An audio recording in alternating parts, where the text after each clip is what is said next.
A special moment last week came when New Orleans head coach John DeFilippo ran onto the field just before kickoff. This winter, he was diagnosed with an arthritic condition in his spine that caused such severe pain he couldn't walk for 2.5 months. He spent 6 days in the Mayo Clinic near his home in Jacksonville, Florida. He was told he may never walk unassisted again, but he promised himself at that point he would run onto the field for Game 1 of the USFL season. And when he did, the emotions came strong. Nice embrace with his father, Gene, after his first victory as a head coach. Moments ago, he made it 2 for 2 running out of the tunnel, and he's now joined by Lewis Johnson. Paul, thanks very much, Coach. Another successful jog out, run out onto the field. What did that feel like? And share with everybody what it means to you. It's great to be here. And it's great to enjoy the little things like walking. And it makes you thankful every day for the small things you have. Absolutely. All right, so last week you guys had the slow start. You had a better second half. What are you looking for specifically out of your teams, both offense and defense, in these first couple of possessions? The key is going to be up front on both sides. We have to be great on both sides, get off the football on both sides, including the kicking game. Cover kicks. You saw him return a punt on this last week. So we got to start fast early up front. All righty. Understand you're going to let me come and chat with you during the game at some point? Absolutely. I can't wait. Okay. Thanks, Coach. Good luck, okay? All right. Keeps it himself, right side, drilled in the backfield, and goes down to the 21-yard line. Shaheed Salman, the third linebacker playing today, was in the backfield right away. Loss of 5. The Gamblers will have to find a wrinkle when Terry Wilson's in the game, because up to this point, it's a huge key that they're going to run the football. The mesh point will be attacked, and when you attack it in the way that Shaheed Salman did right there, get off that block, making a play in the backfield. Quite a bit behind, incomplete. He did get one hand on it. Michael Stevens with the coverage. We're going to go gun, red, right, stack, 25, or gun, red, right, stack, 24, scan, Z, blue, Y, basic. Gun, red, right, stack. Quickly out of his hands, Sage Surratt, the top tight end. Another first down out to the 40-yard line. You mentioned getting the ball out quick would be a good idea. They might be paying attention. And in those scenarios, especially on third down, when you have short yardage to go, that's where the crossing routes that we saw against man coverage can really free up your receiver to create the kind of space that they were able to exploit. You're trying to chase out opposite colored jerseys all around the formation. Makes it really tough on the opposing defense. Sage Surratt, all ACC wide receiver at Wake Forest. All the motion throwing the defense off. Wes Hills again, cuts it out to the left side, likes what he sees, 10, 5, touchdown Breakers. 19-yard touchdown run for Wes Hills, and New Orleans leads 6-0. 19-yard touchdown run by number 31, Wes Hills. That run game for the Breakers did not get going in the game last week. We've seen them more committed to it this week. Paul Adams pulling out into the open field after the edge was set by Kirk Kelly. And Wes Hills continues turning those legs across the paint. Second half and the game-winning drive as well. Matt Coughlin to Anthony Ratliff-Williams from his own 7. Not touched as he gets to the 40, cuts it back. That's why you like kickoffs in the USFL. Gamblers down 7. They will begin inside of New Orleans territory. A return of 45 yards. Another opportunity with outstanding field position for the Houston Gamblers to start their series off. Anthony Ratliff-Williams extremely dangerous with the football in his hands. They haven't gotten it to him as much as a wide receiver, but this quickly just beyond the first down mark. 4th and a yard, Wes Hills. No issues at all out to the 43, first down, 25-yard line. Bahar looking left, firing that way. Open receiver, perfectly placed. Touchdown, Justin Hall. Have a drive, Kenji Bahar. 3 out of 3 leads to 6 for Houston. Kenji Bahar can be Yeah, so I'm getting a little lesson here on the tablet as you go through this. Let's talk quickly about the first half. What do you like about the way your team kind of got things going with tempo and, of course, the run game? Yeah, what we love is the run game's moving the ball. I mean, that's beautiful to see. Wes is running the heck out of the ball, and we're starting to get some feel up front. So that's always the quarterback's dream, is to have a good run game. So that's exciting to see. We need to finish that last drive right there. That 3 points is just not enough right there. we're just this close away. You know, again, I think maybe a better start than last week, but still not where we want to be, man. We want to push it. We're really close to being a dominant offense, and just those little details. So we're going to keep working. What were you seeing that made the tight end, Sage Surratt, become so available to you for those multiple catches? You know, they're playing a lot of single high right now. They're playing a lot of man, so we're outflanking them in the flat. So Sage just does such a good job of getting out and knowing where he's at in space. So we're outflanking their defense right now. Their linebackers and safeties are getting caught inside. So he's a heck of a football player, so happy to get him going. And what are you looking at here?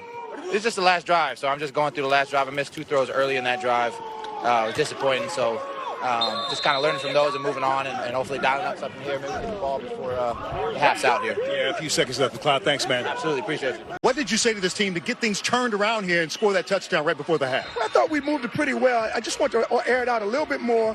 I thought we did that. I'm glad the defense held him to a field goal. And my little short guy, Justin, man, he played awesome on that drive. All right, I know you had more to say than that in the locker room. What are the instructions here for the second half? Well, just keep this game going good. Let's start tackling a little bit better, and let's see. I think we do better in the second half. All right, Coach, thank you. Thank you. Again, play action across the middle. Running by himself is Anthony Radcliffe Williams inside the 10 and into the end zone.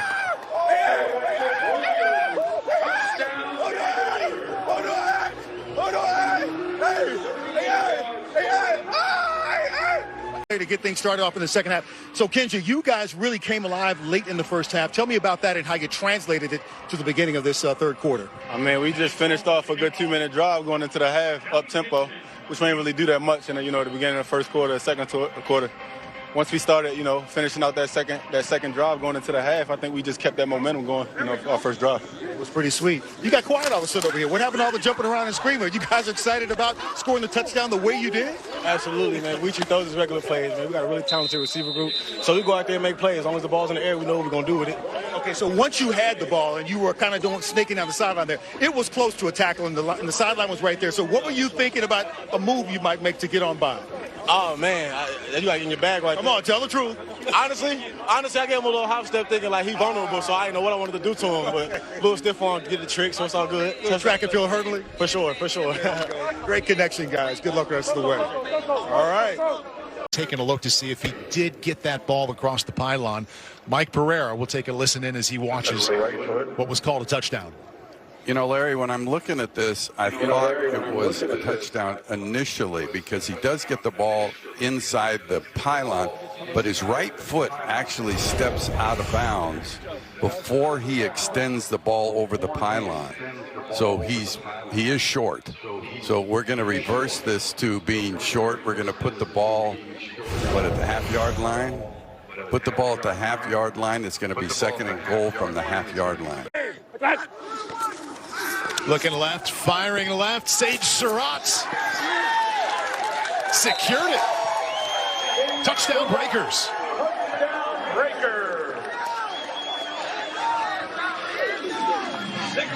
Strong hands by Surratt. Got the matchup they wanted. He did appear to survive the ground, at least in live action. TJ Tyler, former Ivy League Defensive Player of the Year, in coverage there, and it's a wonderful throw, and as you mentioned, Anthony, strong hands there to hang on. Been talking about Surratt throughout. Out here and chatting with Sage Surratt about family, basketball, and of course football. You've had a big day. Things were opening up for you in the first half. What was happening there that allowed you to catch all those underneath passes in the first half? They was running a little bit of cover 3 carry, so everybody was kind of sinking back, and all the stuff underneath was kind of yeah. So we get down to that last series. We thought we had a rushing touchdown, and then it came back to you. What did you see, and how did you make your way into the end zone with that ball and hold on to it? They went man coverage right there. So I mean, when the quarterback gives you a chance to make a play on the ball in the red zone, he trusts you with it, so you got to make that catch for him. What does this USFL experience mean to you in your career in this game? It's been great. It's a great opportunity. Thank you to the league for this hasn't been around for a while, so it's great. Just to be playing football again and get another chance. You got a dream still on fire here for you? Yes, sir. Absolutely. What are they?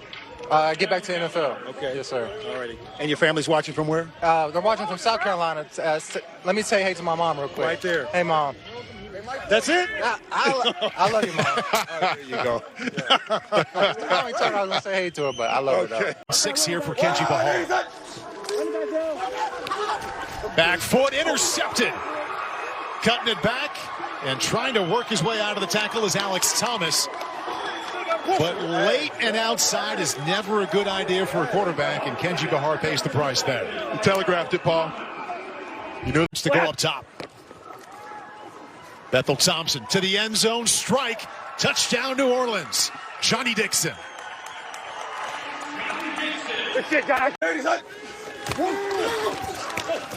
Over the middle, wide open. Cash was the right call, and a good leap. Down near the goal line, the ball comes out. And a late touchdown is called. Justin Hall with a leap over Jerry Elder. And Houston's back to within one. Every scoring play is reviewed. We'll see if Hall actually got in. Elder played so deep, Paul, that the side adjustment there for Justin Hall was he broke his route off short. If the safety would have come up and been in position, then the adjustment would have been Justin Hall ran past him to receive it on more of a post route. There just comes on a quick slant. Bahar got the football in his hands, and his playmaker made the rest happen. All right, Mike Pereira back in Los Angeles, taking a look here at this so call we're that looking was at the called a left touchdown. elbow, huh? Larry, what we're looking at is the left elbow here. We do have a shot down the line from about the 1 yard line, and the elbow hits, you can see. Tough call to make on the field, but he is short. So we're going to have to, we'll reverse this and put him down at about the 2 foot line, and it'll be first and goal at the 2 foot line.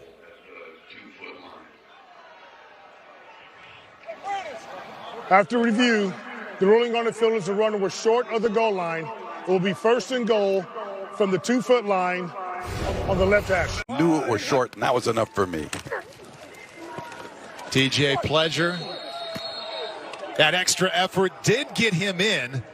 Mike might have another one to look at here. I'm not quite sure. Mike don't go anywhere. Kenji Bahar is off to the sideline, but let's see if he got across the stripe. On the field of the touchdown. Yes, it was true. I'm struggling just like you. So Just taking a look so far, I don't see a lot. Still looking. Stay with me for a second, Larry. Can I see this again?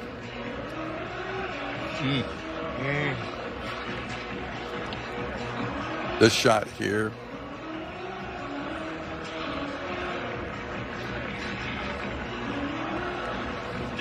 Boy, it's really close. You see with that before the knee gets down, that little extension. Larry, this is one of those I'm going to leave. It's so close, I don't have enough that's clear and obvious to overturn it. So I'll stay with touchdown. Ruling on the field of a touchdown stands. And it's so close at a moment's notice there. He's standing on his 10-yard line. Across the 5, head down and into the end zone. Touchdown, New Orleans.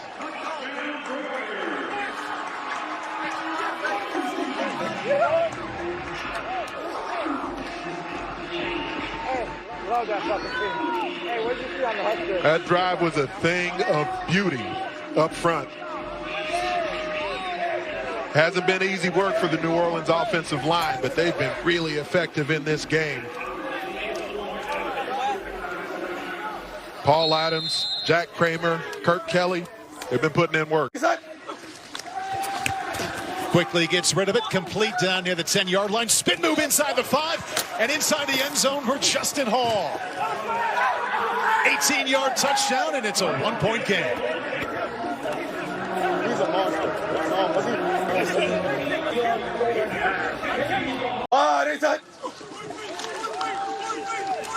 Bahar intercepted at the 25-yard line. Coming back the other way is Jerry Elder. Just inside of Gambler's territory. Bahar's second interception of the second half is a costly one.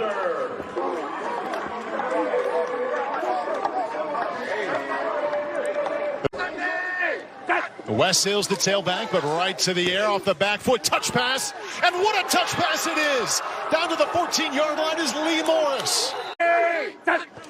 High formation, Wes Hills cuts it back, and he will run inside the 5. Will he score? Got to the goal line. Touchdown, Breakers. Looked like he thought about it for a moment. He did. He thought about going down. Nice pocket over the middle, intercepted. Third pick of the second half, and a late flag comes in as well. Linebacker Vontae Diggs.